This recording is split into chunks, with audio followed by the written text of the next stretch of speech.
Hello friends, बहुत बहुत स्वागत है आपका प्रीति पटेल क्लासेस पर। आज हम संधि पढ़ेंगे और संधि की मैं आपको ऐसी ट्रिक बताऊंगी कि आपके 98% क्वेश्चन सॉल्व हो जाएंगे पेपर में। हर एक हिंदी जो पेपर में रहती है उसमें 2 क्वेश्चन 3 क्वेश्चन हिंदी संधि के आपको देखने को मिल जाते हैं। तो आप थोड़ा सा पेशेंस रख के वीडियो को पूरा देखिएगा। मैं आपको ऐसी ट्रिक बताऊंगी कि आपके क्वेश्चन सॉल्व हो जाएंगे। आप ये चैप्टर पढ़ने के लिए आपको पर्याप्त टाइम चाहिए और मैं इसको अच्छे से डिटेल से पढ़ा भी सकती हूँ, लेकिन अभी केवल आपके एग्ज़ाम ओरिएंटेड चीज़ ही बताऊंगी जिससे आपके साथ जल्दी भी हो जाए और आपके पास टाइम भी कम बचा है। तो देखिए, संधि का थोड़ा सा समझ लेते हैं। यहाँ इसकी परिभाषा और भेद से ज़्यादा क्वेश्चन नहीं आते, लेकिन तब भी 2 स्वरों के मेल से जो परिवर्तन होता है उसे हम स्वर संधि कहते हैं। संधि 3 प्रकार की होती है: स्वर संधि, व्यंजन संधि, विसर्ग संधि। स्वर संधि से आपके 70% क्वेश्चन बनते हैं, 30% क्वेश्चन जो बचे वो व्यंजन और विसर्ग संधि से बनते हैं। अब देखिए, यहाँ पर स्वर संधि के 5 भेद होते हैं: दीर्घ स्वर संधि, गुण संधि, वृद्धि संधि, यड़ संधि, अयादि संधि। अब यहाँ देखिए, दीर्घ स्वर, दीर्घ का मतलब क्या होता है? दीर्घ का मतलब होता है बड़ा, और स्वर मतलब होता है बड़ा स्वर। तो हिंदी में कौन कौन से बड़े स्वर हैं?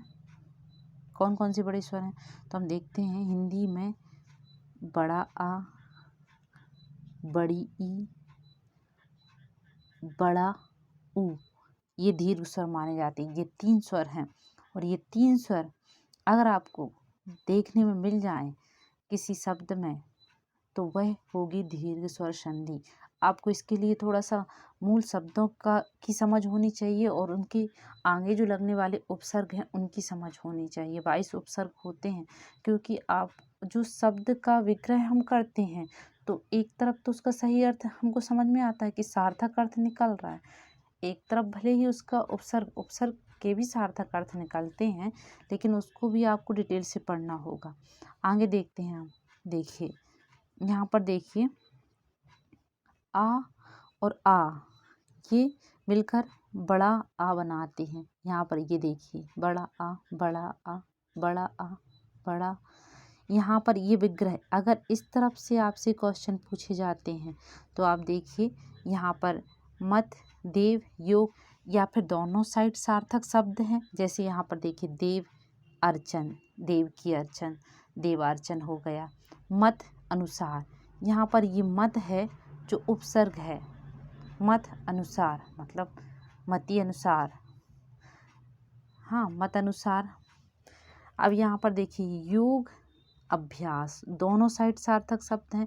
तो आपको जब भी संधि विग्रह करते हैं तो आपको शब्दों की सार्थकता पर ध्यान देना है। यहाँ पर देखिए, ये शास्त्र अर्थ, दोनों का सार्थक अर्थ है। पुरुष अर्थ, पुरुषार्थ। कृष्ण अवतार, दोनों का सार्थक अर्थ है। तो स्वर संधि में आपको देखना पड़ेगा कि यहाँ पर सार्थक अर्थ या फिर दोनों तरफ हो सकते हैं, या फिर पीछे जब विग्रह करते हैं उसका तो पीछे की तरफ सार्थक अर्थ होता है और आगे एक उपसर्ग होता है। अब यहाँ पर देखिए, आगे ये हो गया। ये देखिए, ये बड़ा आ, बड़ा आ, बड़ा आ, ये बड़ा आ, ये विग्रह कर देखिए, सूर्य धन अस्त, देव धन अधिपति, धर्म धन अर्थ, स्वर्ण अवसर। यहाँ पर सब जगह आप देखिए कि बड़ा आ, बड़ा आ। ये देखिए, यहाँ पर ये देखिए, बड़ा आ, बड़ा आ, बड़ा आ, यहीं से विग्रह हो रहा ना। बीचों बीच ये देखो, अधिक धन अंश। अब थोड़ा सा हिंदी इसको समझने के लिए हम वर्णों को भी समझ लेते हैं। जितने भी हिंदी में वर्ण हैं सब में आ रहता है। हम बोलें जैसे का, तो का लास्ट में आ रहा है। आप प्रोनाउंसिएशन करके देखिए, ये का है। अगर ये बना है किससे? क हलंत प्लस आ, इन दोनों से मिलकर का बना है। ऐसे ही सारे वर्ण हिंदी के का और आ, खा और आ मिलकर पूरे बने हैं, नहीं तो ये आधे वर्ण कहलाते हैं। अगर जिनमें आ नहीं होता तो वो क्या होते हैं, आधे वर्ण कहलाते। अब यहाँ पर देखिए सूर्य है, अधिक है, सत्य है, अगर इनको हम करें, यहाँ देव है तो यहाँ पर भी आ लगा है, और ये आ और ये अधिपति मिलकर ही देवाधिपति बना, इसलिए ये स्वर संधि है, क्योंकि यहाँ पर दो स्वरों का मेल हो रहा है ना। यहाँ पर देखिए सत्य, तो यहाँ पर सत्य में भी आ लगा है, और यहाँ पर अर्थी, सत्यार्थी। अधिक, यहाँ पर भी आ लगा है। काम में अगर ये आ नहीं होता तो यहाँ पर हलंत होती, मतलब ये बिना आ के है, और ऐसा हलंत होती है व्यंजन संधि में, क्योंकि वहाँ पर स्वर नहीं होता। उसी को तो व्यंजन कहते हैं, जिसमें एक तरफ तो स्वर आता है पीछे तरफ, लेकिन आगे तरफ जब विग्रह करते हैं वहाँ पर अधिकतर हलंत लगी होती है, मतलब वहाँ पर स्वर नहीं है, हलंत लगी रहती है। यहाँ पर देखिए, यहाँ पर ये धर्म लिखा है, यहाँ पर इस माँ में भी आ लगा है, आ प्लस आ मिलकर अर्थ हुआ। यहाँ पर देव में भी आ लगा है, क्योंकि हलंत नहीं लगी तो ये अक्षर पूरा है। और मैंने क्या बताया कि सारे वर्ण में आ लगा है। आ स्वर का, खा, ग वर्ण समझने बहुत ज़रूरी थे, इस वजह से मैंने थोड़ा सा इसको टाइम दिया आगे, ताकि आपसे क्वेश्चन सॉल्व हो सके। अब यहाँ पर देखिए भोजनालय, ये आलय, आ साकार, यहाँ पर देखिए सब जगह यहाँ पर ये वर्ण पूरे हैं, और पीछे क्या है इनमें, पीछे यहाँ पर देखिए ये भोजनालय, ता, का, साकार, यहाँ पर जो इस तरफ ये आप देख रहे हैं, या फिर यहाँ पर ना में, ता में, हा में, माँ में, आप ये मत सोचिए कि ये व्यंजन है, इनमें आ छिपा हुआ है, तभी ये स्वर संधि आ प्लस आ मिलकर बड़ा आ हुआ। यहाँ पर भी आ है, सा में आ है, माँ में आ है, वा में आ है, और आ मिलकर ही बड़ा आ बनी है, शिवालय बने हैं। ये अब बड़ा आ में आ की मात्रा हो गई, हमको ये पता चला दीर्घ स्वर संधि में बड़ा आ लगते हैं। अब यहाँ पर देखिए बड़ी ई, परीक्षा धन अर्थी, यहाँ पर देखिए परीक्षा की भी सार्थक अर्थ है, अर्थी जो बैठने वाले हैं, परीक्षार्थी जो उसके परीक्षा में बैठने वाले हैं, परीक्षार्थी। विद्या धन अभ्यास, देखिए दोनों तरफ सार्थक अर्थ है, यथा धन अर्थ, दोनों तरफ सार्थक शब्द हैं।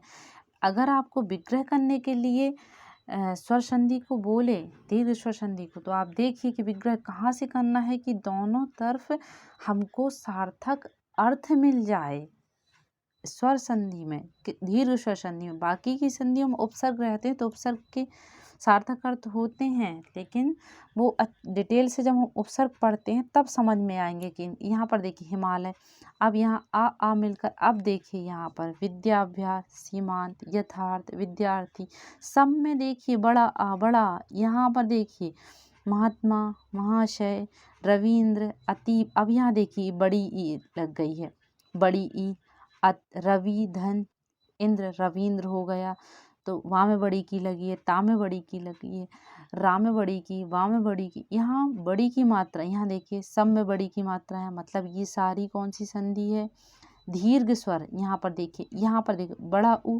बड़ा ऊ, ये सारी दीर्घ स्वर संधि। ये देखिए बड़ी ई, फिर ये बड़ा ऊ, बड़ा ऊ, बड़ा ऊ, बड़ा, ये सारे देखिए जहाँ पर हम संधि को विग्रह करते हैं वहाँ पर बड़ी, ये सारे दीर्घ स्वर संधि के उदाहरण हैं। अब देखिए यहाँ पर गुण संधि को हम समझते हैं।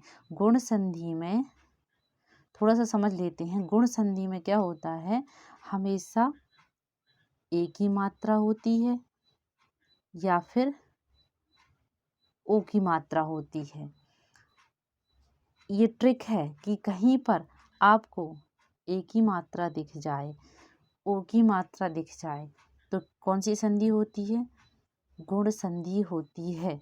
आगे देखिए हम, और री, और क्या दिख जाए गुण संधि में, देवर ऋषि, अर आ जाए, देवर ऋषि, महर ऋषि, ये सारे किसके उदाहरण हैं, ये सारे उदाहरण हैं गुण संधि के, इतने में ही आपका काम हो जाएगा। आप ए की मात्रा याद रखें, ओ की मात्रा याद रखें, और आप ऐसा याद रख लीजिए ट्रिक से, देवर्षि और महर्षि के पास गुण होते हैं तभी तो वो महान होते हैं। तो ये दो अधिकतर पूछे जाते हैं, देवर्षि महर्षि में कौन सी संधि है, तो गुण संधि है।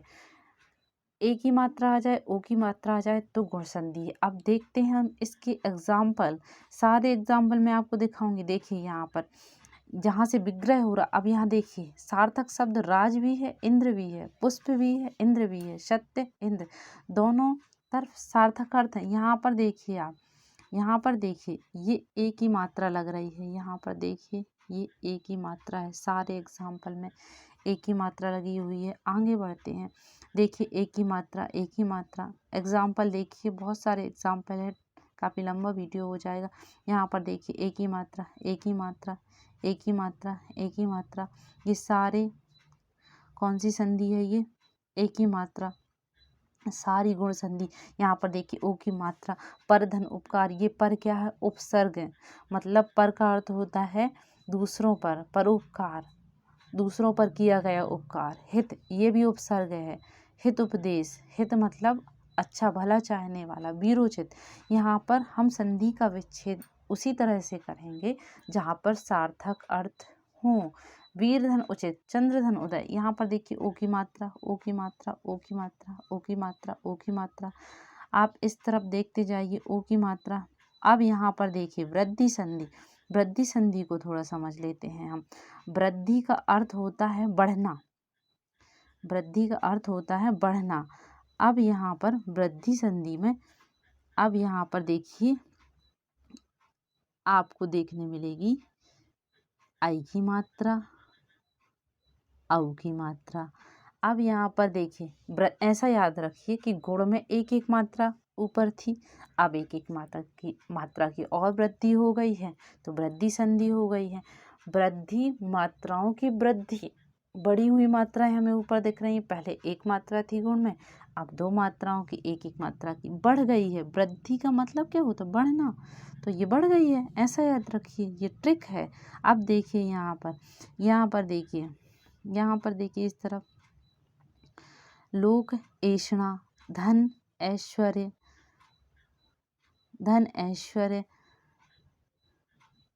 अब यहाँ देखिए आप, यहाँ पर ये आई की मात्रा, ये आई की मात्रा, ये औ की मात्रा, ये औ की मात्रा, ये औ की मात्रा, ये आई की मात्रा, ये सभी जगह कैसी मात्राएं लग रही हैं, आई की, औ की। यहाँ पर देखिए, यहाँ पर देखिए आप, यहाँ पर, यहाँ पर अब एक और क्या, अति धन अंत्य, अत्यंत, यहाँ पर यण संधि लग गई है, ये गुण संधि हो गई, वृद्धि संधि हो गई जिसमें आई की और औ की मात्राएं आ रही थी।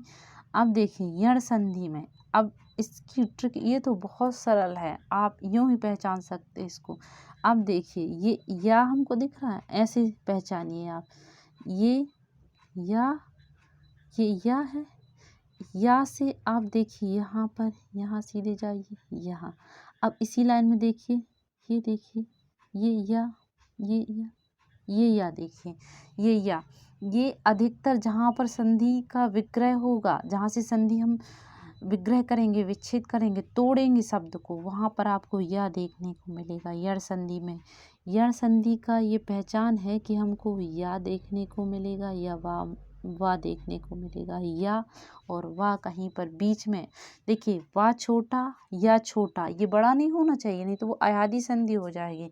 वाह छोटा या छोटा, और ट्रिक भी क्या है, या से यण, या से या और वाह से यण, जो शब्द से शुरुआत हो रही है उसी से आंसर अपन को मिल रहा है। या से यण, या से मैच करना है आपको, मैचिंग। यहाँ पर देखिए या, ये देखिए या, अति, अत्यंत, यद्यपि, बीच में आ रहा है, बीच में या छोटा, या छोटा, या छोटा, या बड़ा नहीं होना चाहिए। यहाँ पर देखिए अत्यंत, यद्यपि, नद्यपि, अत्युत्तम, अध्येषणा, संख्याग्नम। हाँ देखिए कम से कम 90% आपको ऐसे ही मिलेंगे, बस कुछ अपवाद होते हैं जो 10% अपवाद की श्रेणी में आते हैं। यहाँ पर देखिए ये वाह आ गया, यहाँ पर देखिए पितृ अनुमति और मातृ अनुमति में भी आपकी यण संधि होती है। यहाँ पर इन दो शब्दों को भी याद रखिए कि पितृ अनुमति और मातृ। यहाँ पर देखिए ये वाह है, ये वाह है, ये वाह है, ये वाह है। हाँ, तो यहाँ पर ये पितृ अनुमति, पितृ इच्छा, ये त्रा, इनको याद रख लीजिए थोड़ा सा। बाकी सब जगह मैंने आपको बताया कि या आ जाए, वा आ जाए तो कौन सी संधि होगी? यण संधि होगी। यण संधि, या से या मिलाने की ट्रिक। यण संधि पूछा गया है तो देखिए कि या वाला, लेकिन छोटा या और छोटा वा होना चाहिए। 90% इससे सॉल्व हो जाएंगे आपके क्वेश्चन। आगे देखिए अयादि संधि। अब अयादि संधि के बारे में थोड़ा सा समझ लेते हैं। अयादि संधि क्या होती है? यहाँ पर आए, आए ये शब्द ही प्रोनाउंसिएशन में आ जाए, आए आ जाए, आए आ जाए तो अयादि संधि होती है। जैसा नाम वैसा उसका काम है। तो आपको प्रोनाउंसिएशन शब्द का उच्चारण करके देखना है कि आए आ रहा है या आए आ रहा है, अब या आब, अब आ जाए और आब आ जाए, ये अयादि संधि होती है। अयादि संधि की ट्रिक है आए, आए ये शब्द में छिपा है। या और वह अर्धस्वर होते हैं। तो यण में हमने क्या पढ़ा कि छोटा या आए या वह आए। अयादि में आपको आए या आए प्रोनाउंसिएशन में मिलेगा। आगे देखिए, आगे देखिए यहाँ पर पितृ, पितृ आज्ञा, मातृ आज्ञा, इन दोनों को अयादि संधि देख लीजिए। अब यहाँ पर नए यन, अय आया, नए यन, नयन, नयन, अय आ रहा है, शयन, अय आ रहा है, नायक, आय आ रहा है, नाय, नाय, नाय का बस पीछे वाले शब्द को आप, पीछे वाले वर्ण को अगर आप छोड़ के और आगे दो का उच्चारण करेंगे तो वो क्या आएगा? या आएगा या आय आएगा। गायक, गाय, नायिका, भवन, अब आ रहा, भव, न पीछे वाला छोड़िए, भव तो अब आ रहा है, श्रव अब आ रहा है। यहाँ पर गाविन, देखो अब आ रहा है। यहाँ पर भी या और वा मिल रहे हैं, लेकिन इनका उच्चारण आपको देखने को मिलेगा कि यहाँ पर देखिए या, वहाँ पर जो या था और यहाँ पर या के पहले आपको आप क्या बोलते आ बड़ा आ मिलेगा, आ में आ की मात्रा मिलेगी, या शब्द पूरा मिलेगा। मतलब यहाँ पर ये इसमें भी आ है, इसमें भी आ है। गायिका, गवनी, यहाँ पर अयादि संधि हो गई। ये देखिए पावक, आप, पाव, भाव, आव आ रहा है, भवानी, भावुक, भाव, ये आ रहा है। अब देखिए व्यंजन संधि थोड़ा सा और बचा है, बस विसर्ग संधि की भी ऐसी ट्रिक बताऊंगी कि आप देखते ही पहचान जाएंगे। यहाँ पर देखिए व्यंजन संधि। अब व्यंजन संधि की ट्रिक बहुत अच्छी कि आपको अगर मिल गया, यहाँ पर देखिए, यहाँ पर देखिए व्यंजन संधि। व्यंजन संधि अगर आपसे इस तरफ वाला पूछा जाए तो यहाँ पर आपको कुछ दिख रहा है, ये हलंत, ये हलंत लगी है, मतलब का आधा है, का आधा है, मतलब का में अच्छा आधा, इसमें कोई स्वर नहीं है, ये बिना स्वर का है इसलिए हलंत लगी है। ये ता आधा है, ये पा आधा है, लेकिन इस तरफ तो स्वर है, इस तरफ स्वर है। लेकिन जब हमने क्या पढ़ा था, स्वर संधि क्या होती है? जब दो स्वरों का मेल हो, इस तरफ भी आ था, इस तरफ भी, मतलब इस तरफ पूर्ण अक्षर था तो उसमें आ था, इस तरफ आ था ही। लेकिन यहाँ पर देखिए ये आधा अक्षर है, लेफ्ट हैंड साइड, यहाँ पर ये आधे अक्षर हैं, ये आधे अक्षर हैं, इसीलिए ये व्यंजन संधि है। कहीं पर आपको हलंत मिल जाए, हलंत इस तरफ मिल जाए तो समझिए कि वो व्यंजन संधि है, व्यंजन संधि है। दिगंबर, यहाँ पर देखिए ये बीचों बीच, देखिए आप बीचों बीच, यहाँ पर ये सारे शब्द, यहाँ पर जब इनका विच्छेद होगा तो ये जो आपको मात्राएं दिख रही वो इस तरफ लग जाएंगी, और यहाँ पर क्या होगा, अच, दिख, वक, अच, सठ, सुप, ये संस्कृत के प्रत्यय हैं, प्रत्यय। उपसर्ग हैं, सॉरी प्रत्यय तो पीछे लगते, उपसर्ग हैं जो आगे जोड़कर शब्द बना रहे हैं, जिनका अर्थ होता है दिगंबर। ये देखिए, अब देखिए व्यंजन संधि, व्यंजन संधि यहाँ पर देखिए, ये का ता सब में हलंत लगी है, यहाँ पर सब में हलंत है, ये सब में हलंत है। उद्घाटन, ये दा, ये पंचम वर्ण। एक और व्यंजन संधि में पूछा क्या जाता है कि यहाँ पर देखिए, यहाँ पर एक और चीज देखने लायक है इसमें, ता था दा, ये तीसरे वर्ण में अपने परिवर्तित हो जाता है। इसके पहले वाले वीडियो में मैंने आपको समझाया। यहाँ पर आप ये मत सोचिए कि उत धन घाटन इस तरफ का भी पूछ सकता है आपसे, इस तरफ का ये भी पूछ सकता है, और आपको ये भी पूछ सकता है।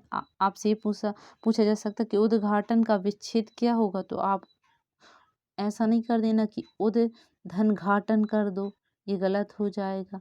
क्यों हो जाएगा कि ये अपने ग्रुप में जो वर्ण रहते हैं वो अपने जैसे ही संधि होती है तो वो अपने तीसरे वर्ण में चले जाते हैं, तीसरे वर्ण में बदल जाते हैं। जैसे कि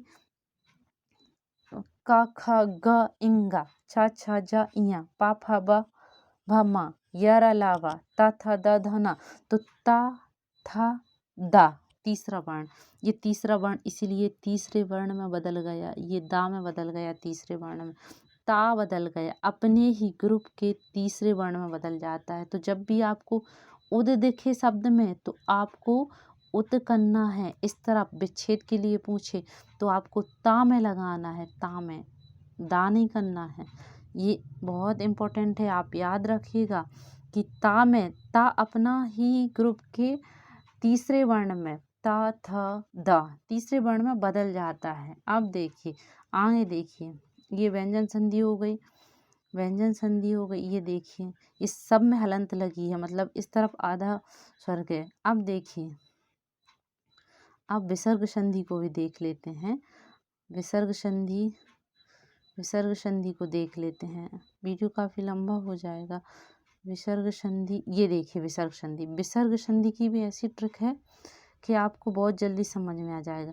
विसर्ग संधि में देखिए अधिकतर आधा सा, ऐसा वाला सा या ऐसा वाला सा, ये आपको अगर कहीं देखने को मिल जाए और ओ की मात्रा मिल जाए तो वो विसर्ग संधि होती। इन तीनों चारों को आप ओ की मात्रा देखिए। ओ की मात्रा हमने गुण संधि में भी पढ़ी थी, इसमें आती है लेकिन बहुत कम शब्द इससे बनते हैं। बाकी इनको आप याद रखिएगा, इन तीनों सा को। और क्या, जब ये विग्रह होते, ये जुड़ते हैं तो सा बन जाते हैं, और विग्रह होता है तो ये विसर्ग बन जाता है, ये बिंदी लग जाती हैं तो इसी का मतलब होता है विसर्ग। ये जब विग्रह हुए तो ये बदल गए, जब जुड़े तो ये बदल गए, जब विग्रह हुए तो ये बदल गए, और जब जुड़े तो ये बदल गए। आगे देखते हैं, इसके एग्जाम्पल देखते हैं। देखिए यहाँ पर, ये देखिए, ये देखिए आप यहाँ पर ये सा, ये सा, ये सा, ये सा, ये सा, यहाँ पर देखिए ये पूरा ये विसर्ग में बदल गया। ये निहि धन संग, तो यहाँ पर ये छोटा सा ये सारा विसर्ग में चला गया, इसकी बिंदी लग गई, ये बिंदी बिंदी, ये निसर्ग। ठीक है, आगे बढ़ते हैं। देखिए नीरव, अब यहाँ पर ये 2%, 3% ऐसे शब्द होते हैं जिनको हम याद भी रख सकते हैं। नहीं तब, अब यहाँ पर आप ये मत सोचिए कि बड़ी की मात्रा लगी है तो ये दीर्घ स्वर संधि में, नहीं, ये देखिए पहले वर्ण में है ये बड़ी की। वहाँ पर हम क्या पढ़ रहे थे कि बीच में हमको बड़ी ई मिल रही थी, किसमें, दीर्घ स्वर संधि में। यहाँ पर बीच में नहीं है, ये शब्द के फर्स्ट टाइम वर्ण में लगी है, इसी वजह से यहाँ पर देखिए मैंने क्या बताया था, सा सा और एक और ओ की मात्रा, एक और आप रा को याद रखेंगे। रा कहीं पर दिख जाए, नी के बाद, ना के बाद रा दिख जाए तो कौन सी संधि होगी, विसर्ग संधि। आप नोट करते जाइए, मैं जितने आपको बता रही हूँ, सिर्फ 3 जो संधियाँ हैं उनके 5 लाइन में आप ट्रिक बना सकते हैं। मेरे को बोलने में इतना टाइम लग रहा है लेकिन आप बहुत आसानी से, आप देखिए सा रा विसर्ग संधि, विसर्ग। अब ऐसे भी याद रख सकते हैं ना कि ये विसर्ग है, विसर्ग, विसर्ग संधि में।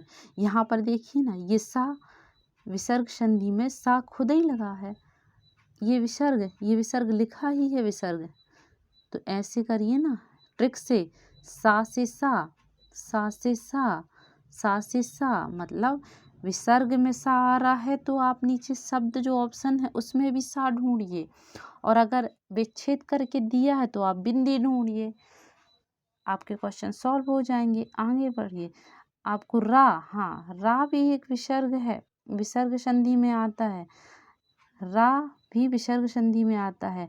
तो सा सा रा, सा सा रा विसर्ग। अब रा भी आ रहा है, हाँ ट्रिक है, विसर्ग में रा भी आ रहा है और सा भी आ रहा है। जब हम विसर्ग लिखते हैं तो विसर्ग में क्या आ रहा है, विसर्ग।